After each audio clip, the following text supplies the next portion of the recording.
এ হলো নেইমার, আর এই random subscriber যদি একে ফুটবলে হারাতে পারে তাহলে আমি ওকে দেব $5 লাখ। বিশ্বের অন্যতম সেরা ফুটবল প্লেয়ার নেইমার একজন ইন্টারন্যাশনাল ফুটবল সুপারস্টার, 28টা চ্যাম্পিয়নশিপের বিজেতা, একটা অলিম্পিক গোল্ড মেডেল, আর এছাড়াও ব্রাজিলের সর্বকালের সব থেকে বেশি গোলদাতা। সে কম্পিট করবে একজন সাধারণ প্লেয়ার হিগোরের সাথে, আর ওরা কম্পিট করবে $5 লাখ জন্য। যদি তুমি যেত এই টাকাটা শুধু তোমার ব্যাংক অ্যাকাউন্টে যাবে, কিন্তু নেইমার জিতলে ওর বেছে নেওয়া যে কোনো চ্যারিটিতে আমি টাকাটা দেবো। বুঝে গেছো? হ্যাঁ বুঝেছি। আমায় ক্ষমা করো, তুমি হেরে যাবে। আরে নেইমার বলছে তুমি হেরে যাবে, তোমার কি এটাই মনে হয়? না, একদমই না। ঠিক আছে, নেইমার এটা থেকে ভয় পাবে না। ওয়াও ওয়াও, ঠিক আছে। প্রতিবারের মতোই এই গেমের নিয়ম খুবই সহজ। আমরা শুরু করব একটা পেনাল্টি শুট আউট দিয়ে। দুজনে স্কোর করলে আমরা 15 পা করে পিছিয়ে যাব। ততক্ষণ আমরা এটা করে যাব যতক্ষণ না একজন স্কোর করে আর একজন মিস করে দেয়। কে প্রথমে শুরু করবে? চলো রক পেপার সিজার শুট। আমি আমি জিতে প্রথম। গেছি। তাহলে নেইমার প্রথমে। এতে পুরো চাপটা আমার উপরেই পড়বে। ইজি। ইজি।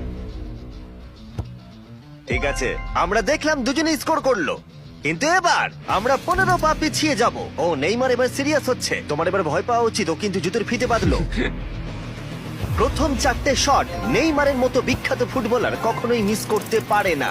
এতক্ষণ পর্যন্ত দুজনেই খুব সহজেই মারছে। 5 নম্বর শট থেকে নেইমারের সাথে সাধারণ প্লেয়ারের পার্থক্য বোঝা যাচ্ছিল। অফিসিয়ালি দুজনের পক্ষেই চ্যালেঞ্জটা এবার কঠিন হচ্ছে। যতক্ষণ না মিস হচ্ছে ততক্ষণ আমরা পিছবো। এবার তুমি ঠিক আগে আছে? মারো। আমি আগে কোচ মারবো? চায় তুমি প্রথমে শট মারো। ঠিক আছে, মারছি। ও ও, ঠিক আছে, এটা এখনো পর্যন্ত তোমার সবথেকে বাজে শট। এবার নেইমারের পালা। ও ও মাই গড, বলটা পুরো সুইং করে গোলের ভেতরে গিয়ে ঢুকলো। চাপে পড়লে খুব ভালো লাগে। বিশ্বকাপের চাপের সাথে এটা তুলনা হয়?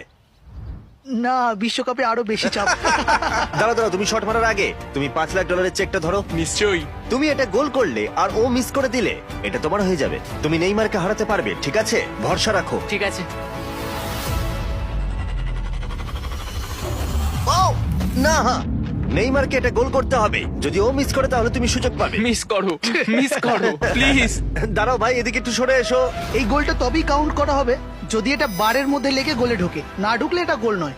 নেইমার এতটাই ভালো যে ও বলছে গোলটা তবেই কাউন্ট হবে যদি বলটা বারে লেগে গোলে ঢোকে।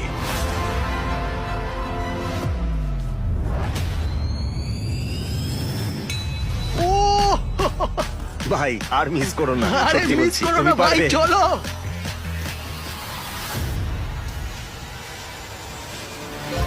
ঠিক আছে, ওর ভাগ্য ভালো যে নেইমার ওকে সুযোগ দিচ্ছে। ও নেইমার, ও অপেক্ষা করলো না। ও ও